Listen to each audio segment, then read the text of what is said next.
Assalamualaikum warahmatullahi wabarakatuh. Selamat pagi pemirsa Sultan TV. Senang sekali saya Bian Oktario bisa hadir kembali menemani Anda pada pagi hari ini di talk show Bincang Hari ini. Dan bagaimana kabar Anda pada pagi hari ini? Mudah-mudahan dalam keadaan yang baik-baik saja, sehat-sehat selalu dan tetap diberikan kesehatan dalam menjalani aktivitas Anda. Dan seperti biasa di pagi hari kita akan menemani Anda dengan perbincangan hangat, di mana pada pagi hari ini kita akan berbincang-bincang inspiratif untuk Anda yang mungkin ingin sekali menjalani usaha atau bisnis tapi masih ragu gitu untuk menjalani bisnis, apakah bisa berjalan, terus juga kendala-kendala apa yang sebenarnya biasa dihadapi. Terlebih mungkin banyak perempuan nih yang ibaratnya gitu ya, ingin sekali menjalani usaha tapi terkendala karena statusnya mungkin sebagai ibu atau mungkin juga sebagai perempuan yang juga masih bekerja tapi ingin menjalani bisnis gitu ya. Nah, karena memang menjadi seorang perempuan dan ibu ini khususnya yang mandiri, pastinya menjadi impian semua perempuan gitu ya. Dan melalui kemandirian ini seorang ibu juga bisa menguatkan ketahanan keluarganya. Nah, untuk berbincang-bincang mengenai kemandirian dan juga bisnis, nah pada pagi hari ini nih pemirsa Sultan TV, kita sudah bersama dengan Mbak Anna Tirginia selaku owner dari Durenpedia. Assalamualaikum, selamat pagi Mbak Anna. Waalaikumsalam, selamat pagi juga Kak Bian. Gimana kabarnya pada pagi hari ini? Baik-baik aja. Alhamdulillah ya. Siap. Terima kasih sudah meluangkan waktunya untuk datang ke studio Sultan TV ya. Ya, sama-sama. Okay. Senang sekali saya diundang sama Sultan TV ke sini ya. Benar. Ya, untuk bercerita sedikit lah tentang pengalaman-pengalaman ya. Benar, karena kita butuh banget insight dan juga mungkin kisah-kisahnya gitu ya, yang bisa memotivasi mungkin gak cuma perempuan tapi siapapun itu untuk bisa menjalani usahanya gitu. Karena banyak orang sebenarnya mungkin ingin menjalani usaha tapi yaitu banyak beralasan aduh gak punya modal atau mungkin juga mulainya dari mana ya nggak tahu gitu. Nah mungkin kalau dari Mbak Anna sendiri bisa cerita juga gitu ya, sebenarnya awalnya ingin berwirausaha ini seperti apa dan mungkin backgroundnya ini dari mana gitu sampai akhirnya oke, pede nih buat menjalani usaha gitu. Oke. Sebenarnya mah kalau background aku emang dari dulunya itu udah marketing Kak. Oke. Udah marketing. Aku kebetulan kan bekerjanya juga di bagian marketing. Jadi untuk buat bisnis ini sendiri gitu, jadi nggak terlalu sulit gitu Kak. Iya. Jadi kalau misalkan ditanya awal mulanya pengen bisnis kenapa ya, kita pengen keluar dari zona aman aja. Kita pengen jadi istilahnya bos di perusahaan kita sendiri gitu. Masa sih kita pengennya kerja di perusahaan orang kan nggak mungkin. Benar. Kan kita kan harus istilahnya punya perusahaan sendiri, pengen memperkerjakan istilahnya punya pekerja sendiri gitu, lapangan kerja sebanyak-banyaknya kan, apalagi kan sekarang banyak sekali pengangguran istilahnya yang belum bekerja karena kondisi yang seperti ini juga kan istilahnya di perusahaan-perusahaan juga. Makanya udahlah aku mending resign, kata aku mending berbisnis. Kalau kan berbisnis kebetulan aku kan ibu rumah tangga ya, jadinya istilahnya rumah keurus gitu kan, anak keurus, suami keurus, jadi bisnis lancar seperti itu. Oke, jadi memang salah satu kelebihan dari seorang perempuan atau ibu yang menjalani usaha adalah tidak terikat oleh jam kerja ya. Iya, benar karena sekali. Ketika udah punya usaha, akhirnya keluarganya jadi lebih terurus gitu ya. Betul. Terus peran sebagai ibunya juga berjalan. Gitu ya. Iya, seperti itu. Mungkin sulit juga ya. Sulit juga menjadi seorang ibu rumah tangga, menjadi istilahnya pembisnis. Tapi kalau kita udah dijalani itu sudah terbiasa juga, happy aja gitu kan. Happy aja, jadi kita udah terbiasa apa yang harus kita lakukan nih di pagi hari sesudah bangun gitu kan, sebelum kita beraktivitas ke istilahnya ke kerjaan kita, ke bisnis kita. Jadi kita udah terarah, jadi harus ini disiapin ini, pagi ini jam segini harus segini, soalnya jam 10 misalkan kita ada acara apa. Jadi jadi istilahnya emang harus direncanakan. Tapi kan intensitas waktu buat di rumah ngurus keluarga itu banyak gitu, banyak dibandingkan kita harus kerja dari jam 7 pagi kan, keluar mungkin jam 5 sore, kalau ada lembur kan sampai malam, nggak ketemu anak, nggak ketemu suami ya, jadi pekerjaan rumah nggak ada yang pegang seperti itu kan gitu. Jadi itu salah satu apa ya, permasalahan yang dihadapi sebagai perempuan yang bekerja, khususnya mungkin bekerja untuk orang lain atau di kantor gitu ya. Benar. Yang sering dihadapi. Tapi kalau untuk Mbak Ana sendiri sebenarnya masih sekolah atau mungkin juga kuliah, ini pernah jalanin bisnis juga nggak sih gitu? Iya, waktu aku masih bekerja di perusahaan TBK ya, aku sambil bekerja itu sambil bisnis juga. Iya, dari bekerja itu aku berhubung aku pegangnya skincare kosmetik, jadi aku dulu itu bukanya toko kosmetik gitu. Setelah ada trouble pas corona tuh kan, aku baru merambah bisnis kuliner seperti itu. Jadi mengawali bisnis awalnya itu yang lebih dekat ke diri sendiri gitu ya. Karena perempuan kan dekat dengan skincare gitu ya. Seperti itu. Akhirnya sempat dijalani dan waktu itu terkendalanya memang karena pandemi ya. Pandemi, iya kan rata-rata tuh waktu pandemi banyak istilahnya perusahaan atau toko-toko yang gulung tikar kan, bener nggak? Bener kan? Bukan istilahnya bukan aku aja, cuma aku cara ini gimana nih bisnis di kosmetik istilahnya udah tidak bisa diteruskan, makanya aku cari bisnis yang lain kuliner. Kalau misalkan kenapa aku pilih kuliner? Karena di kuliner itu gini Kak, orang bangun tidur aja pasti makan atau minum sampai tidur lagi kan istilahnya. Jadi kuliner itu bisnis yang menjanjikan. Soalnya kan berurusannya dengan perut. Bener nggak sih? Bener. Ya kan, ya seperti itu. Makanya aku kenapa keluar dari kosmetik, aku pilihnya di kuliner seperti itu.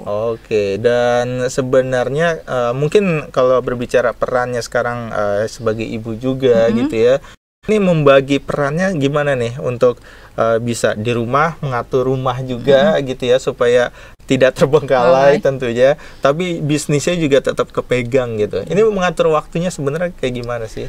Kalau aku sih tidak terlalu itu ya, berhubung suami aku juga orangnya dia suami idaman juga ya. Soalnya dia kenapa aku bilang suami idaman, karena dia bisa membantu pekerjaan istri di rumah. Iya, selain dia mencari nafkah istilahnya, dia juga meringankan beban pekerjaan aku. Jadi kita harus saling bantu lah, ya kan? Nggak berpikiran nih suami bisanya cari duit doang, enggak kan? Soalnya kan cari duit juga, aku juga bantu dia cari duit, seperti itu. Berarti di pekerjaan aku di rumah juga kita harus saling gitu kan, komunikasi sama suami seperti apa, berhubung kan di rumah itu ada yang beres-beres juga, tapi kan setidaknya walaupun ada yang beres-beres rumah, anak kan harus diurus juga kan. Kalau misalkan aku lagi gitu, aku keluarnya kan misalkan masih pagi aku udah keluar nganterin anak sekolah, jadi berbagi tugas aja Kak sama suami sebenarnya. Jadi memang perlu support dari orang-orang terdekat juga, khususnya mungkin juga dari suami ya. Itu penting ya. Penting banget lah. Nanti deh Kak Bian merasakan ya kalau udah rumah tangga, bener nggak sih kalau aku ngobrol seperti ini kan Kak Bian istilahnya masih single, jadi belum tapi istilahnya untuk kedepannya dari pengalaman aku bisa dipelajari sama Kak Bian juga gitu. Jadi sebagai suami nantinya ini juga harus memberikan support dan juga memberikan ibaratnya seorang istri ini perlu menyalurkan hasratnya juga gitu, hasratnya untuk mungkin berbisnis segala macam, itu juga yang harus diberikan dukungannya ya. Iyalah harus istilah dalam rumah tangga support suami itu nomor satu, pasangan itu nomor satu sekali kan istilahnya. Kita mau komunikasi sama pasangan apa kan dari dia juga kan, supaya kita hati tenang. Ada masalah kita di bisnis, kita ngadunya ke dia juga, nggak mungkin kan ke orang lain gitu. Soalnya kan dari dalam rumah tangga itu rumah tangga dan bisnis, hal unsur yang paling utama itu adalah ekonomi yang baik Kak. Ya benar, kalau ekonominya udah baik, istilahnya permasalahan gede juga jadi kecil, permasalahan kecil juga jadi nggak ada. Yang keduanya itu komunikasi. Komunikasi juga lebih penting, soalnya kan kita juga datang ke rumah udah capek bisnis di luar kan, masa kita aku mau ngadu ke siapa kan selain ke suami? Nggak mungkin aku ngadu ke suami orang, nggak mungkin kan, masa sih, bahaya. Itu namanya permasalahan baru. Kayak gitu aja. Jadi istilahnya kita harus saling lah, misalkan jangan si lelaki si suami jangan egois juga. Aku nih bekerja nih, jadi aku ingin dilayanin seperti apa, enggak juga seperti itu. Nama itu kan permasalahan juga sepertinya kalau misalkan pemikiran dia seperti itu kan. Jadi kenapa istri pengen berbisnis pengen bekerja gitu kan, demi meringankan beban suami juga. Kak. Soalnya pengeluaran sekarang itu tidak bisa istilahnya dibandingkan sama pengeluaran orang tua kita dulu. Bener enggak sih? Gitu kan. Sekarang semua perempuan butuh skincare, mahal kan? Dari skincare-nya aja udah mahal, belum perawatan yang lain seperti itu. Kalau kita misalkan mencari uang sendiri kan enak. Jadi istilahnya uang kita buat perawatan, uang suami buat makan, ada sisanya buat ditabung.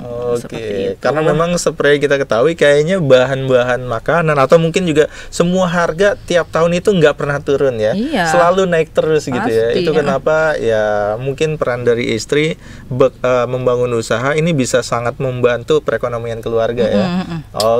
Tadi menarik kalau ngomongin soal komunikasi karena ada beberapa orang terkadang gitu ya, untuk beberapa perempuan gitu ya, sulit untuk memberikan pengertian terhadap suami. Sebenarnya gimana sih caranya mungkin memberikan pemahaman kepada suami untuk bisa nih menjalani bisnis dan juga bisa mengatur rumah dengan baik juga gitu. Ini kan pemahaman yang kadang-kadang cara nyampainnya gimana ya gitu. Tapi kalau aku sih dari belum menikah juga kan aku udah bilang sama dia ya, sama suami aku mah pengennya ikut dalam istilahnya mencari uang. Jadi stigma masyarakat tentang perempuan itu di kasur, di sumur dan di dapur itu kan ya. Jadi aku mah nggak apa-apa deh, buat aku di kasur ya udah nggak apa-apa, kita melayani suami. Di dapur kita buat masak. Tapi kalau buat istilahnya di sumur aku nggak mau. Sekarang berhubung sekarang nggak ada sumur kan. Jadi istilahnya kalau di sumur itu identiknya dengan pekerjaan rumah tangga banget.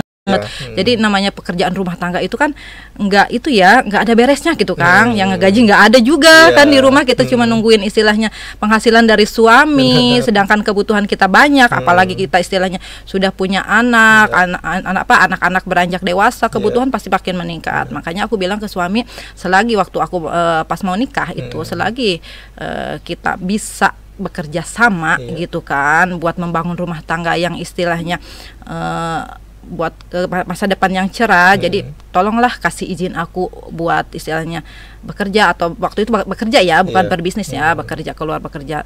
Pasti kok aku bilang ke suami, rumah tangga kita juga pasti keurus kata aku, asalkan kita mau bekerja sama gitu. Kalau suami ya nggak ada masalah kalau dia sih. Alhamdulillah untungnya mengizinkan aja. Istrinya mau bekerja mengizinkan, mau bisnis apalagi karena banyak di rumah ya. Jadi bisa ketemu istilahnya banyak waktu di rumah buat dia, buat anak juga gitu. Seperti itu. Jadi sebenarnya komunikasi itu disampaikan justru bukan setelah berkeluarga juga perlu dikomunikasikan, tapi lebih baik lebih cepat adalah ketika sebelum menikah. Sebelum menikah. Jadi kita sebelum menikah itu udah ada istilahnya komitmen. Komitmen buat dari aku mungkin sama pasangan, atau dari Kang Bian sama pasangan itu harus berkomitmen gitu. Harus istilahnya ekonomi itu kan sekarang nomor satu, walaupun katanya uang bukan segalanya, tapi kan segalanya juga dibutuhkan uang gitu. Seperti itu. Sekarang gini, banyaknya banyaknya perceraian itu dikarenakan karena faktor ekonomi. Karena kenapa? Satu, keegoisan laki-laki yang mereka pikiran zaman dulu Kang. Zaman dulunya kenapa perempuan itu harus di rumah ngurusin rumah, ngurusin anak, ngurusin suami. Harusnya jangan begitu. Soalnya kan kita bukan perempuan zaman dulu, bukan ibu kita, bukan nenek kita istilahnya perempuan milenial. Benar enggak sih seperti itu. Jadi buat laki-laki juga, bukan aku ngituin lelaki ya, bukan istilahnya aku punya kamu katanya ngomporin perempuan suruh bekerja apa berbisnis, enggak, cuma untuk meringankan beban kalian juga kaum lelaki gitu kan. Sedangkan kan kebutuhan perempuan itu kan banyak juga, seperti yang aku bilang tadi, seperti itu. Alangkah baiknya kalau bisa dibicarakan buat cari uang bareng-bareng, kenapa enggak gitu. Dan laki-laki juga jangan gengsi dan khawatir gitu ketika nanti ternyata penghasilan dari istri lebih besar dari suami gitu. Karena kan itu juga yang menjadi kekhawatiran suami. Aduh, takut nih kalau nanti mungkin bisnisnya lebih besar gitu, ternyata kok penghasilan suami jadi lebih kecil gitu. Enggak. Kalau pikiran aku kan yang udah terbiasa dengan mandiri, uang sendiri. Misalkan kalau aku juga dapat rezeki yang banyak atau misalkan penghasilan aku lebih besar dari penghasilan suami, berarti ada doanya dia dong, Kak. Benar enggak? Kita istilahnya bisa begini juga dari ridhonya dia gitu, seperti itu. Kita balik lagi ke kodrat kita perempuan, kalau enggak diizinin sama suaminya untuk bekerja atau berbisnis sampai sukses, enggak mungkin adalah seperti itu. Benar enggak? Kayak gitu. Itu aja, emang aku prinsipnya seperti itu. Benar. Jadi saling pengertiannya juga haruslah benar kan, istilahnya kan kita pengen menciptakan rumah tangga yang harmonis, seperti itu, Kak. Nah, kalau untuk dari anak sendiri ini ada ini juga nggak sih, ibaratnya kayak pertanyaan ingin quality time dengan ibunya, tapi ternyata ibunya fokus di bisnis gitu. Ini pernah ada permasalahan seperti itu nggak sih? Alhamdulillah nggak ada. Soalnya gini, aku Sabtu Minggu itu emang khusus buat keluarga. Sabtu Minggu entah itu mungkin jalan-jalan atau berbelanja atau apa gitu kan. Pokoknya Sabtu Minggu itu dikhususkan buat keluarga gitu. Jadi khusus deh Sabtu Minggu buat keluarga aja gitu. Entah itu mau cuma sekedar makan doang gitu kan, keluar, yang penting kebersamaannya itu ada gitu, Kang. Seperti itu. Berhubung anak aku juga udah yang dewasa, udah hampir 16 tahun ya. Aku udah mau dewasa sih. Udah mau dewasa ya. Soalnya kan aku nikahnya juga masih muda banget, menikah umur 19 tahun gitu kan. Jadi anak aku yang pertama itu lumayan udah dewasa, jadi udah mengerti dia, seperti itu. Kalau yang kedua tuh adiknya emang masih 5 tahun. Masih manja-manjanya gitu kan. Tapi kebanyakan kan sekarang banyaknya di rumah, jadi istilahnya waktu juga lebih banyak juga buat si kecil gitu.